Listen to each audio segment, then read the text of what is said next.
You've got a mission to move and about 100 things pulling you in every direction.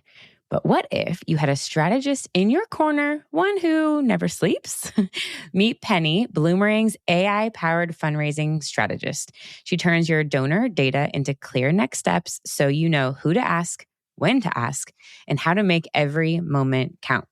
No guesswork, just smarter moves and better results.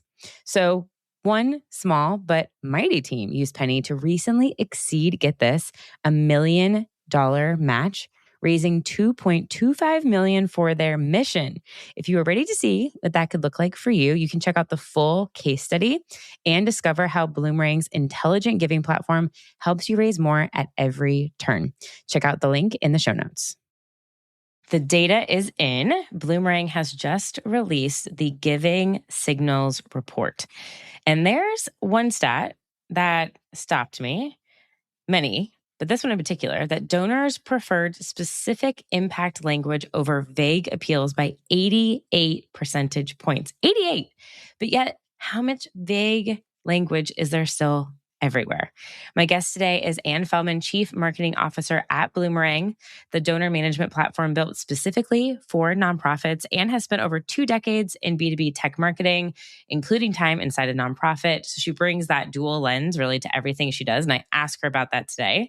She was named one of the top women leaders in SaaS back in 2018, and today she leads brands, thought leadership, and community strategy for one of the most talked about and used platforms in the sector. So we are recording this right off the heels of GiveCon. It's Bloomerang's annual conference. So Anne is going to walk us through what she heard in the room, what the data is telling us about donor behavior. Of course, we're going to talk about monthly giving. She has 2 major product announcements, which is very exciting, including some predictive AI brought into fundraising. This one is packed and really how to think about like the next couple months during the summer. So please welcome Anne to Missions to Movements. Organizations have to decide for themselves, like what's important for them in AI and how can that help them. We announced a number of things from an AI perspective. It's always about human in the loop because this is a relationship business, right? Fundraising, it's all about the relationship with that supporter, that donor. And so making sure that you maintain those ties from a relationship perspective and we don't lose that. So there's a great opportunity for nonprofits with staff turnover and other things where AI can help some of the knowledge in the organization persist, as well as help us do some of the busy work so we can spend more time on the mission. But always you got to check everything, right? So human in the loop is one of our, human as part of that component. You have to check and review everything. You can't just let that stuff go. That's one of our core principles. Hey, Anne. Hi, Dana. We are both coming off of, if you can hear it in my nasally sound, we are both coming off of events, a lot of traveling recently happening. And listener, you might be feeling that because I know this is crazy event season that we're in. So hopefully you're taking a walk outside or a break with us today during this conversation. And you can do your own kind of debrief on your events because I want to know all about GiveCon that just happened. And I know it literally just wrapped. So I don't know if you've had a full chance to break down everything that happened, but are there some top moments, some top conversations? What was kind of the vibe, the aura happening throughout the event? It was, I think I've been home for about an hour and 40 minutes. So, when you first get home and my suitcase is still sitting upstairs. We're capturing the real right here. It was I ran in the door, threw down my stuff, ran into my office. Here we are. And I am still on the vibe of GiveCon, if you will. So what was the energy. You know what? We coined GiveCon as where the best in giving gather. And, it's full of joy. And there were hugs and smiles, ideas being exchanged, brainstormings happening over lunch. I sat with a couple of nonprofits and we were like, okay, what could we do on social? It'd be really fun. And I was like, let's do a day in the life of a water bottle at camp for your, oh my gosh, for your donors, right? And do funny things and put the water bottle rolling down the beach and floating along in the lake or under the kids' bunk bed, So an attendee said to me, why I keep coming back to GiveCon? Because these are my people. Oh, and so we have moments for celebration. We recognize the hard work that fundraisers do, and we give out awards. So we have different awards that are given out. There's lots of education, there's ideas exchange. And again, you're with your people, because they say, when I'm back in the office, when I'm back home and I'm working with the rest of the staff of our organization, I can't have these types of conversations. And so you saw that in the joy and the smiles. And if you see pictures from GiveCon or see some of the videos that we'll be putting out over social, you'll get that energy, enthusiasm. So it fills my cup and it fills everybody's cup. And it was just a real blast. Always being in person together is a magical experience. So I highly recommend, if you haven't yet, if you weren't there in person and you don't have something, an in-person gathering on your calendar, I would make sure that you have that, because I agree. And get it in your budget, right? So depending on what your budget cycle is, if you're June 30th budget end, or make sure that you plan for that for your next fiscal year, get that in there. Because I talked to folks that were like, I didn't have the budget and I had to kind of wait and see and figure out if there's scholarships. So again, whatever that gathering with other fundraisers, whatever works for you, make the time to do that. Or even just your local groups of nonprofits and fundraisers, come together. Yes. I may be asking this too early, but did you all announce a 2027 date? We did. Okay. So we are going to Atlanta for GiveCon 2027. Here. Stop. Yeah. Wait, I didn't know. Well, we just announced it. So it's going to be May 3rd to the 6th, 2027. May 3rd to the 6th, 2027. Yeah, so very beginning of May. Wow. Amazing. Yeah. I get to really drive excited. There. Yeah, you can. It's going to be great. Hey, so exciting. I'm so glad you guys picked Atlanta. Okay, well, we definitely got to shout this from the rooftops. Everyone come. We should host a party. Well, there's plenty of places and things and times that we have parties. We do a welcome appreciation party where we do our awards. Amazing. We do the fundraiser awards for different, campaigns, game-changing campaigns, for the Good Neighbor Award, volunteer type awards, a partner working with their nonprofit award. So like a fundraising consultant partner with the nonprofit, and what did they do from a campaign perspective? So they're called the Give You Awards. We kick off with pre-conference. We kick off with this welcome party. And I mean, we had a DJ and people were dancing and they were just letting steam up. And it's time to come together to recognize the hard work and celebrate. And then we do a lot of learning and education throughout. Oh my gosh. Well, make sure it's for sure in your calendars for next year, because I want to see all of you. Atlanta, GiveCon. And it's going to be right before Monthly Giving Awareness Week again. So it's perfect timing to get all the ideas ready to roll out for the couple weeks that follow for Monthly Giving Awareness Week. So I did have to ask, what were the common challenges or tensions or things that people were really wanting to learn and touch on this year?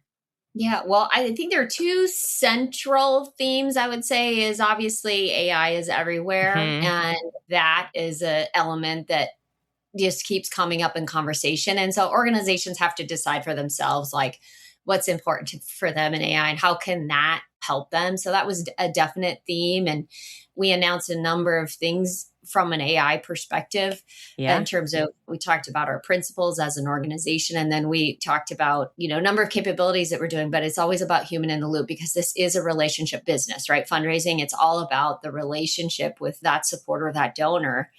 And so making sure that you maintain those ties from a relationship perspective and we don't lose that. So for us, those principles. So making sure, getting comfortable around AI and understanding the innovations. And there's a great opportunity for nonprofits with staff turnover and other things where AI can help some of the knowledge in the organization persist, as well as help us do some of the busy work so we can spend more time on the mission. That's right. But always you got to check everything, right? So human in the loop is one of our, human as part of that component. You have to check and review everything. You can't just let that stuff go. Right.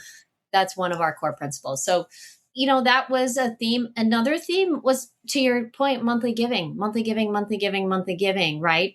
And actually, as you think about relationships with donors, monthly giving is one of those things that is a strong relationship builder technique. Yeah, because there's a connection there. And that's really, really important. So it's still a lot of people are so busy. So how do we free up time? Maybe there's some AI technologies that can help us free up time so we can put the energy and the effort, get those plans together, and just start going when it comes to monthly giving. So that was a theme.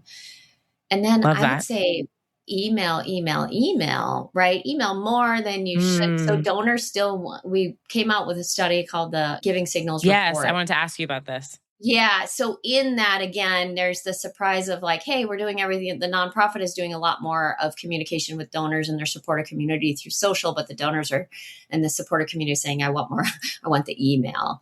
So, and then it was a theme in terms of a lot of different sessions of like, you need to email more than you realize. Look at what consumer. Oh my gosh. Yeah. Right. Because nobody wakes up every day thinking about our nonprofit, right? Or That's nobody correct. wakes up every day thinking about Bloomerang. I tell the team, I was like, so you actually, it's going to feel kind of a little bit like too much, but it's because they probably won't see the 10 other messages that you put in front of them. So we have to keep going and get that message out there. So that was more than you think is needed.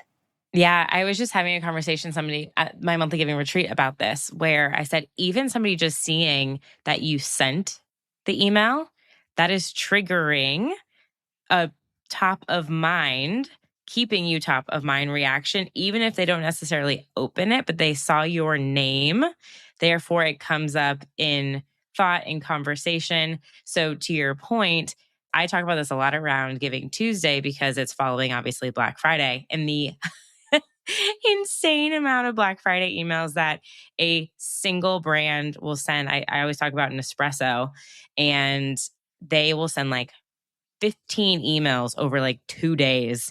However, because life's so busy, it took me like the 14th one before I actually did something about it and I purchased the product. Like, it didn't annoy me. It made me just remember. So literally to your point. Yeah, agreed. You're spot on. That's exactly why they do that. It's an impression that you can make, right? Even in that subject line, we all kind of scan, maybe you scan through your emails a little bit to kind of see, or you go back and look because you always get an email from, XYZ organization and there it is, right?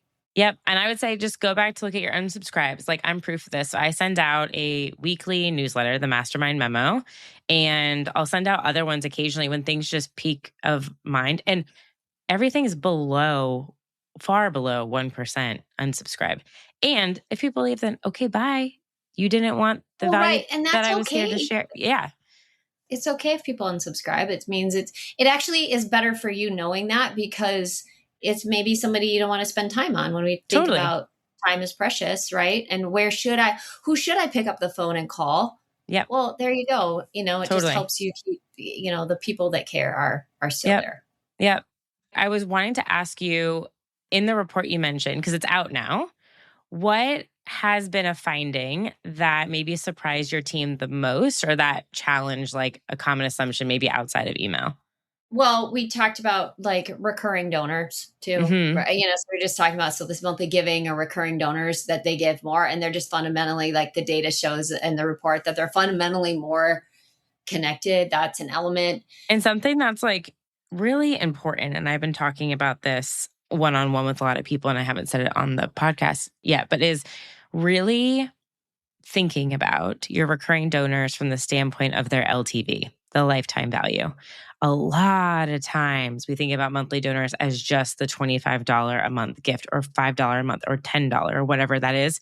And that's how we visualize them, as a 10, 15. However, the retention rates, the years, I think the average monthly donor sticks around for 8 years. I was just doing projections for an organization I'm working with right now, and that would be an LTV of over $3,200. That's a mid-level donor right there. That is also the possibility of that's also giving one-time gifts on top of that.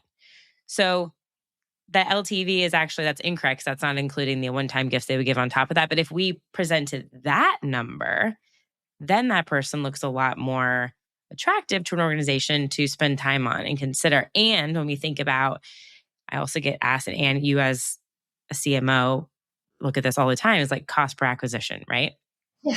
And if I get asked, well, what's the cost going to be? And they're looking for like $2, $3. I'm like, no, you can spend hundreds to acquire this person, because if you like do the due diligence, over like a lifetime. that's right. But that's not how it's viewed a lot right now. Right. It's that one time or that initial. And that's an okay number to look at and understand. But then you have to look at the picture holistically to say, well, yeah, that may be, what did I spend to get somebody in the door? But that's not your return on investment. Right. Right. And that happens over, years, many years. Right. And then what happens with the monthly giver if they really believe in the cause and they start volunteering and they start doing other things? Right. Now, all of a sudden you're getting into, they really are into it. Is there a plan giving? Is like, that's right. All the things that, or where are they at in their life? Is there generational wealth transfer happening? And so that's another thing in the report too, is identity for donors, right? Especially the younger generations, of a strong sense of identity with the nonprofit.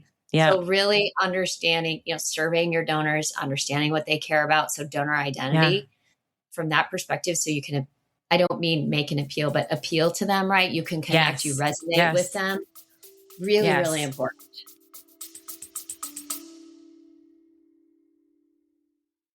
We are in a world hungry for change, and nonprofit impact matters more than ever.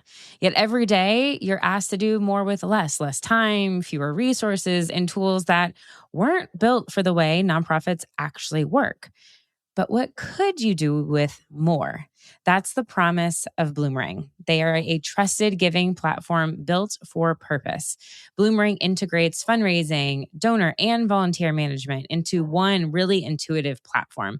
It really connects your data to reveal real opportunities, showing you who's ready to give, when to reach out, and how to deepen every single relationship. So instead of juggling a bunch of systems, you're building momentum. And instead of guessing, you're truly guided by insights.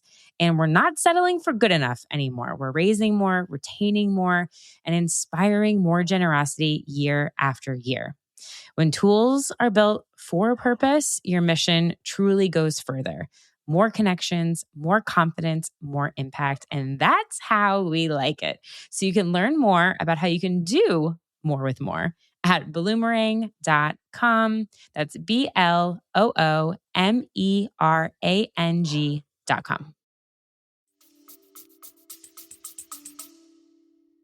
I was just reading, and I'm curious from your perspective in marketing. I was just reading about Coach's marketing strategy for Gen Z has changed dramatically. I don't know if you've been following this, but they've had substantial growth, specifically repositioning their brand for the Gen Z demo.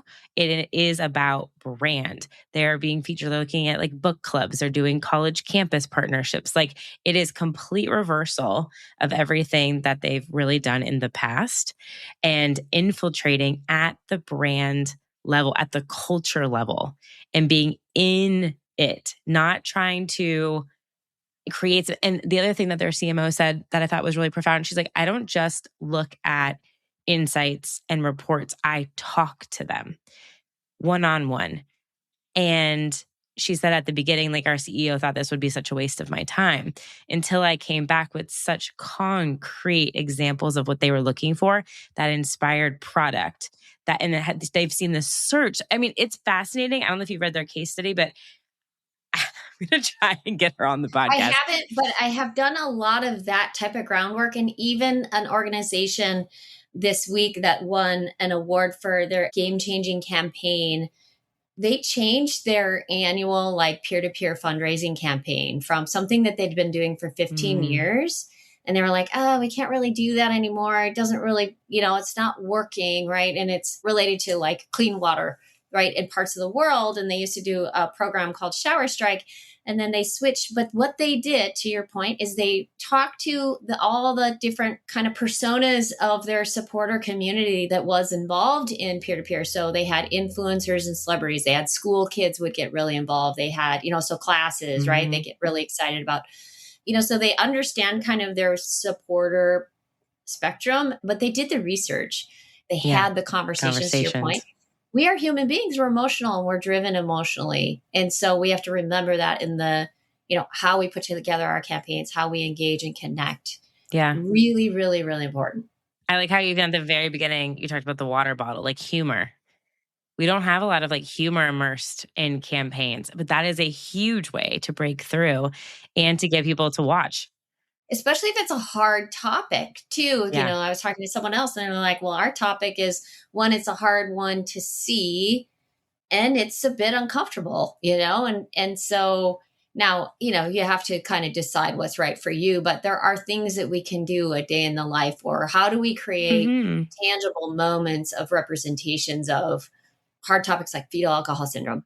How do you message that as a birth defect to somebody without how do you do that in an effective way? And it was like, yeah, even one little drop can be a problem, so it was like, we were brainstorming on ideas of how can we make that tangible and real for people so they can make a connection, emotional connection from a human perspective. Yeah. Looking ahead, so we're at the end of May. Coming out of an event like GiveCon, what the report is sharing data about, if you were in marketing or fundraising at an organization right now, what would you be spending like June, July working on to really get ahead and prepare for end of year? Well, what we've just been talking about, reach out to your donors, just do story collection, or, understand your donors, get some interesting stories and figure out how you can make those connections from as you're getting to your end of year campaign and planning. Is do the groundwork, right? You don't have to talk to 500 people, but talk to a handful of folks to help you craft that story in a way that's going to resonate, or even bounce the story in front of some of your supporters that you think you're going to go out with. Yes. I always have a handful of people from a marketing perspective, like a marketing message or a campaign, where I put it into my, in front of my friendlies, or I schedule a call and I say, hey, would this land for you? Like, is there anything that you would do, you'd suggest that would make it better? So that's one thing to do. What not to do is just listen. So I was talking to someone this week. They're like, yeah, I wrote the appeal and then my executive director rewrote it and it was really bad. Oh, no. And I didn't want to do that. And the executive director wanted to do that, go out with that. And so it was like, also what not to do is don't let your executive director rewrite and kind of sanitize or corporate everything, again, it matters what your organization is and does, but there's a line, or test it, right? A/B test it if you can. Your executive, somebody that does a rewrite of your work versus, what's going to work and land from an emotional storytelling perspective for your organization. That's right. Use the data to prove out the point in That's your story. Right. That's right. That will give you the direct answer. And then you can go back with them and be like, here you go. Yeah. So that's why I'm not going to let you rewrite this anymore. But thank you. Thank you so much. Thank you. Okay. I love that advice because it's usually a slower time. So it's a perfect opportunity to reach out and be able to take the time to do some of that. Yeah. Also, at GiveCon, I know there was a big partnership announcement. Can you share a little bit about that? Yeah, we're really excited about this. So as a fundraiser, right, and depending on what your systems you have, but for Bloomerang, right, they have all the data, they have all this insight on their donors, right? But the problem is the data doesn't necessarily talk to them or surface it up. You have to go dig and figure out how to do the reports and understand. And so we announced a partnership with Dataro and their predictive donor intelligence. And so what they can do is it's a native integration, so they can serve up right within Bloomerang. We're going to come out with kind of 6 key elements of, hey, there's a set of donors here that are at risk of lapsing. These donors are ready for the next gift ask. We'd recommend that you make this ask. So as we talk about who do I want to move into monthly giving? Who should I ask for another gift? Who do I need to thank? Right. What do I need to do? So again, getting back to that action of what should I do next? Where should I spend my time today? Who should I spend, some predictive fundraising instead of just being all reactionary. Right. All reactionary. And hopefully you have the time to dig and do create the report on all those things. So there's signals on every donor record, right, of what you should do next, who's at risk, who's ready to give, where are the upgrade opportunities, right? So all that with the partnership of being able to surface that and that intelligence to just help you focus your time better. And so it's really exciting. That's launching in July. Yes, so exciting. And it's going to be available in July. I love that. Okay, so there's that element. And then there's also the conversational reporting, right? Yeah. And so we launched that, announced that, the end of April, actually. Okay. And so conversational reporting, I don't know if you love pulling reports and or exclude, all those things. You're either like a report brain or you're not, right?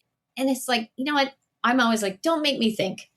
Why can't we just ask a question like, hey, can you show me all my lapsed donors for show me my lapsed donor list for this year, or all kinds of things. Just ask a regular question like you were talking to that data analyst to say, I just want a list that, show me a report that does this. So you literally just type that into the text box and it builds a report for you. And then you're like, oh, but I want to add phone number. Okay. Then you say, will you add the phone number now? It's how we're starting to do everything, right? Like I think about, I can't say GOOGLE because there is one right behind me. So it'll start to come to life. But like every morning I ask about the weather. It's how we talk to our different chat, like our LLMs that we use. It's how I integrate completely now with Google Analytics. I use their AI tool inside to ask it about the reporting because that tool to me is still really intimidating. And so it removes the intimidation factor if you can just talk in conversational text and ask what you're looking for, which will hopefully therefore make the data far more actionable and insightful and usable to be accessible too with other folks. So maybe you're one of the people in the organization that knows how to make a report. How many times do you get inundated with an executive director or somebody else asking, well, they'll be able to do it themselves too, which is in that moment, the executive director could pull a donor report without waiting for that one person. The major gifts officer could ask, who's given more than $1,000 in the last 3 years and have that answer like that. That's that unlock of the data's there, but do we know how to surface it so I can act on it? Amazing. Oh my gosh, so many exciting announcements. And this is fabulous. So excited. Everyone just go to the website. You can read everything in the blogs and everything that you guys have put out. Download the report. If, as we kind of wrap here, coming out of the event, I know there's so many conversations I'm sure that you had. If there was one like mindset shift that you wish that you could send to every nonprofit leader, maybe who wasn't in that room with you, a way to think differently leading into end of year, what would be your recommendation? Every interaction you take with a donor is a decision that you have to make. We talked about the vision at the conference around the nonprofit of 2030 and how the unlock, right? We were just talking about conversational reporting. Like that unlock, you just have to start deciding to take some actions with those donors. So hopefully you've got a system that allows you to do that.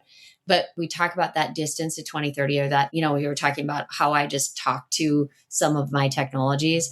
Like that is coming. That is pretty much here at Bloomerang. And so it's really about the decisions you make. You just have to start making those decisions and start making those steps forward. That's some brave ones.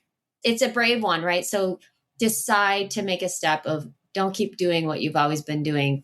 Try a slightly different technique as you're interacting and looking at your technology. Because again, back to the relationship, it's like pick up the phone, do the basics really, really well. Make sure you've got that buttoned up. But, decide who you want to be in relationship and start taking those actions, start making those steps.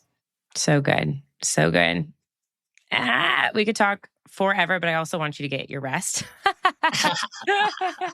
and everything else that's coming up. And thank you so much. Thank you for hosting GiveCon and just continuously bringing exciting tools out to the nonprofit space. So appreciate everything that you're working on.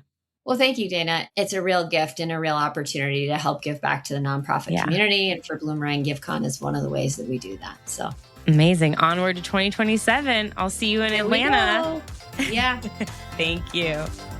Thank you so much for tuning into today's episode of Missions to Movements. If you enjoyed our conversation and found it helpful, I would love for you to take a moment to leave a review wherever you're listening. Your feedback helps us reach more change makers like you and continue bringing impactful stories and strategies to the show. Don't forget to hit that subscribe button too, so you'll never miss an episode. And until next time, keep turning your mission into a movement.